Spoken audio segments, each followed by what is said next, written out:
Il porcino lì che è il più bello di tutti. Porca che bellezza. Questo è un porcino. Oh, complimenti. Non siamo noi che andiamo a cercare i funghi, sono i funghi che trovano te.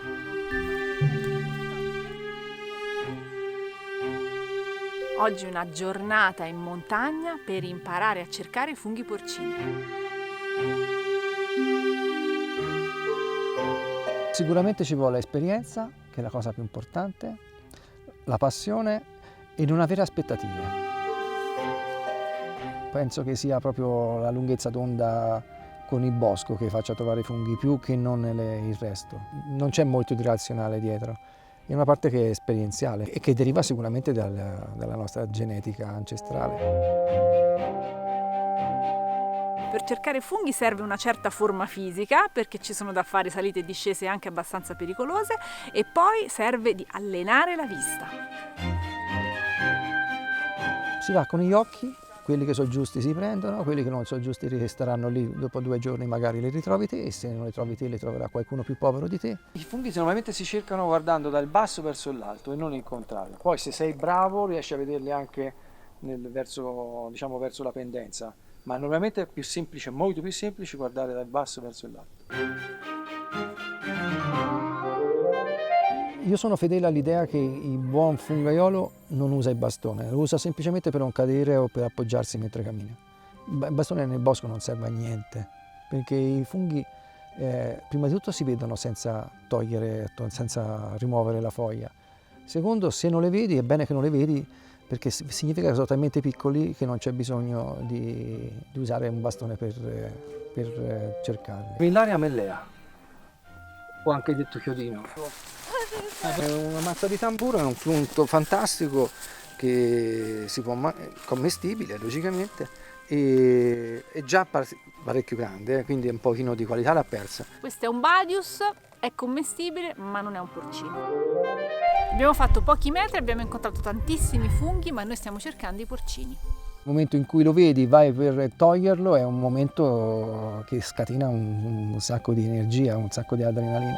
Francesca, lo vedi?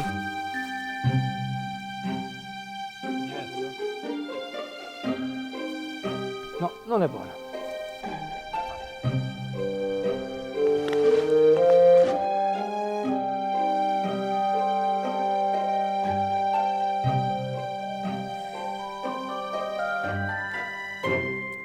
Credo che sia il mio primo fungo porcino e posso portare a casa il fungo. Trovare i funghi è emozionante, ma per me la cosa più bella è stare concentrata e cercare di vederli. Il tuo cervello incomincia a vedere, riproduce i funghi nel territorio, e appena vede qualcosa che ha una dimensione standard, un'altezza standard, un colore standard, l'associa e ti va da solo lì gli occhi.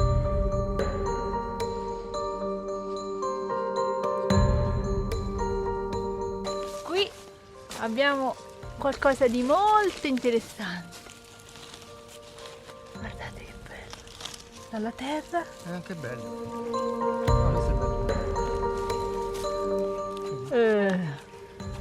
Il rigo bianco ci dice che fondamentalmente ha raggiunto la massima della sua dimensione, e poi questo è supportato anche dal fatto che ha cambiato colore la parte inferiore e sta diventando un verdolino intenso. Questo qua ancora un pochino può crescere, raggiunge una dimensione un paio di centimetri abbondantemente più grande nel diametro, e una parte già è matura. Quindi in teoria, se uno avesse la possibilità di poter far crescere proprio i funghi nella propria proprietà, queste sono le dimensioni e il tempo giusto per raccogliere.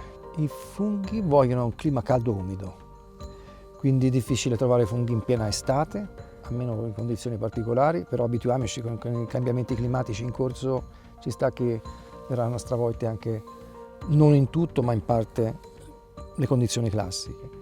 Però logicamente i funghi sono una parte primaverile, ma la maggior parte sono autunnali, proprio perché sono le condizioni migliori di temperatura e di umidità che garantiscono la crescita e la riproduzione dei funghi. E da una pioggia utile passano perlomeno una quindicina di giorni affinché si riesca a trovare qualche fungo che è sicuramente ricollegabile a quella pioggia. I porcini, quelli a cui diamo molto valore, sia dal punto di vista alimentare e alcuni anche dal punto di vista commerciale, nascono nei boschi normalmente di latifoglie, però poi abbiamo anche un'ottima produzione anche nelle gimnosperme. Ma in Italia fondamentalmente crescono quasi da tutte le parti, dai prati pascoli appena alberati fino alle cime delle montagne, quindi abbiamo una produzione fantastica di qualità, di quantità. Cercare funghi è una cosa seria, ci sono delle regole da rispettare. Informatevi nella vostra regione su quali sono i regolamenti. Amanita muscaria, giusto? Sì. Amanita muscaria, velenoso ma bellissimo. Non lo mangereste mai, vero, un fungo così? Questi sono bellissimi, ma non toccateli. Si devono consumare solo quelli che conosciamo veramente, non forse o mi sembra o forse l'ho visto. Cioè, a volte io scarto anche non proprio dei porcini, ma delle altre specie che conosco molto bene. A volte le scarto perché non sono così sicuro. Dopo aver raccolto i funghi che vi sembrano buoni, andate da un esperto per verificare che siano effettivamente commestibili. I funghi sono una forma fantastica di scambio, cioè la pianta e i funghi sono una simbiosi mutualistica, entrambi ci guadagnano in questo giochino. I funghi forniscono l'azoto, la pianta fornisce il carbonio allo zucchero e quindi entrambi ci guadagnano, però non in tutte le fasi della loro vita c'è questa funzione e le piante giovani hanno più necessità di azoto logicamente e quindi sono quelle che più producono i funghi, oppure anche delle piante un pochino più mature nel momento in cui per un motivo che può essere una caduta di un'altra pianta o un taglio di un bosco, hanno necessità di avere ancora più azoto e altri elementi che comunque i funghi veicolano. Quindi normalmente è difficile trovare dei buoni funghi in boschi troppo maturi. Normalmente i funghi si trovano nei boschi più giovani o dopo dei tagli, dopo un po' di anni che si è ricostruita la complessità del bosco. C'è un problema numerico. Se tutti vogliono cercare funghi in Italia, è logico che i boschi non saranno sufficienti e quindi va regolamentato, ma non pago e poi posso fare quello che mi pare. Va regolamentato magari facendo dei numeri chiusi o trovando delle situazioni perché il bosco possa sopportare i fungaioli e non il contrario. Per raccogliere funghi ci vuole esperienza, ma il vero maestro è il bosco. Il bosco ti insegna tantissime cose. La prima è che ti dice che comunque lui è più forte di te. C'è una potenza rigeneratrice che va al di sopra le aspettative tecniche, scientifiche e umane.